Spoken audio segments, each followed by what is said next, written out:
what you want, what you want. What's up, YouTube? FatKings Phil coming at you for my week 181 update from vertical sleeve gastrectomy, which I had back in July of 2013. Details are below. Okay, it's been a while, and I want to talk about that a little bit, as well as some of the things been going on with me. Try not to make it too long, but it's been a while, so there's a lot to catch up on. So for starters, my stats will be up in the corner. My current weight is 234.2, which is not a good place. I'm not happy, although that is 2 pounds down from where I was last week. So, and we'll talk a little bit about that as well. But my body fat remains pretty much the same, 13.5% as of the 3rd when I went in. So, I've been trying to get my head around that. Like, I don't know how that's even possible, to be honest with you. But regardless, I can't live with the weight number, and that's kind of what has brought me back to you guys. I know it shouldn't matter if the body fat's good, but there's other things we'll talk about here. So, kind of cliche, and I think Melly May covered this in her video, that it's cliche to kind of restart at the beginning of the year.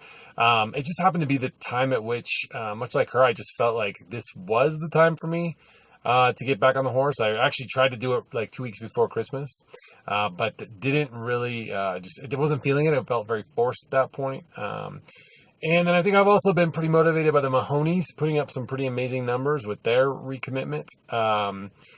I will say that, this will kind of dovetail into where I'm going with this, but hey, WLSFA is coming up here in a few months, and what a great time to kind of refocus on how we got here and where we want to be, and make this into a lifestyle, and continue to keep it that way.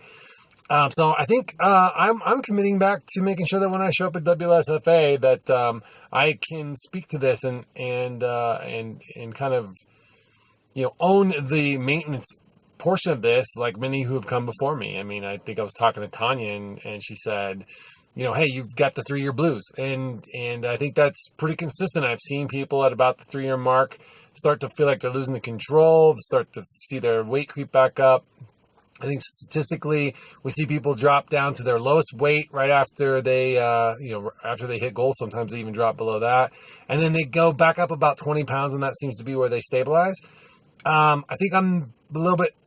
I think I'm there. I think for me, my goal weight is about 220, 215, 220 for me, depending on how hard I'm working out, and to be at 234 is just too much for me. Once I crossed that 230 mark, I was freaking out. But once I crossed 235, I really freaked out. So that really kind of helped me get focused back. But I felt very much like I was out of control.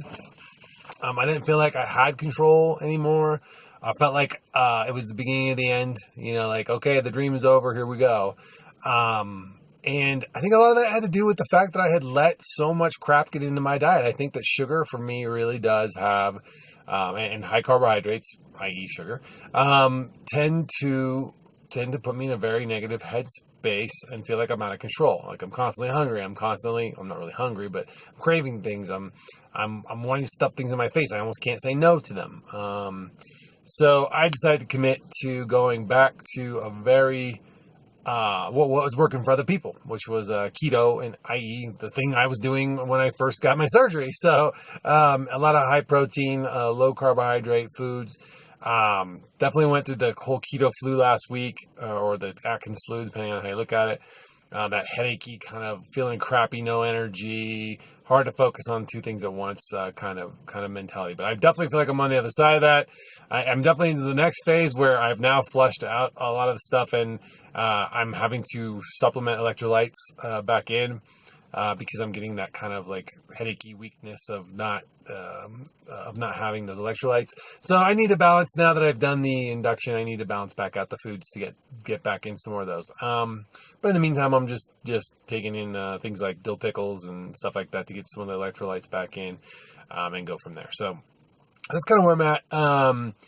There was a lot of depression and negative head talk, and it was affecting relationships with friends, reflecting affecting relationships with you know, my girlfriend. So I was just not my normal self. I was in a weird space. I just didn't feel right. I reached out to a couple people, and I guess my weirdness kind of made them assume there was other things going on with me that weren't going on, and I just felt very disheartened by their responses and just kind of went back into my little shell and stopped talking to everybody else. So not exactly good, but I knew that, hey, maybe I need to get through this whole induction phase and get my head straight again before I try and explain any of this to anybody else. So that's kind of where I'm at. And again, I know I talked about the whole body fat versus weight thing, but right now the number is really bugging me. I can't really seem to get around it. And the other thing that is bugging me a little bit is that my 34s, while they still fit, are not my loose 34s anymore. They're my probably a little snug 34s.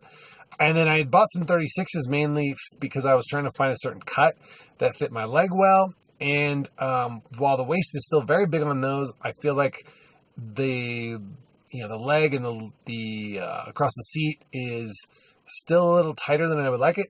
We'll talk a little bit about why I think that is in a second.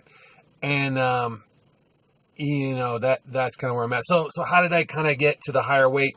Really, I'll be honest. I mean, I think what happened was I injured my shoulder about 4 or 5 months ago. And I've been kind of working through that, but it definitely impacted my my ability to work out and my desire to work out. Because when you're hurt, you just don't want to work out. And in addition, I wasn't getting the high from the workouts that I used to get, like that euphoric kind of feeling right after, that kept me going back for it. And it just became a chore to even go to the gym. It was a chore, a damn chore. But again, last week I committed to going back to the gym, even if it was just walking uphill on the treadmill. I'm doing it, and then pushing my. The other thing I committed to was getting my shoulder fixed. So I went in and saw my doctor. She referred me over to PT. Before we ordered an MRI, the PT person's like, "This is not something we need an MRI for." She feels like she knows what this problem is, and has given me some stuff to work on it, and we're gonna see how that goes. That's my commitment, is to get my shoulder back.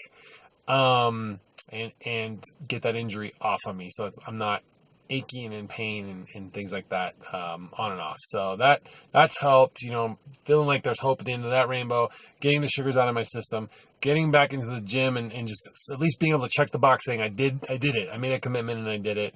And I think even losing the 2 pounds this week just to show that I could, I expected a bigger number, to be honest with you, because, you come off that really shit eating and there's like 5 pounds of water in the carbohydrates in your body and it just goes away. I don't think in my case that happened because I did commit to working out again, and I do feel sore and my muscles do feel flush. So to lose 2 pounds and feel like I'm swollen and flush muscle wise is probably a good thing. And we'll just keep, hey, success breeds success. If I need to lose 16 pounds and I lost 2, that's 12% of my goal already down in 1 week. So, just got to keep at it. And we all know that as you get closer to your body's goal weight or your body's set point, it's harder to lose weight. It's slower. So that's just the problem everybody has in the world. It's probably compounded when you have a slow metabolism. So, or very efficient metabolism, I should say. But self-image has been a real mess. I mean, the way people see me is not how I'm feeling lately. I have been feeling like I look like I'm 360 pounds again.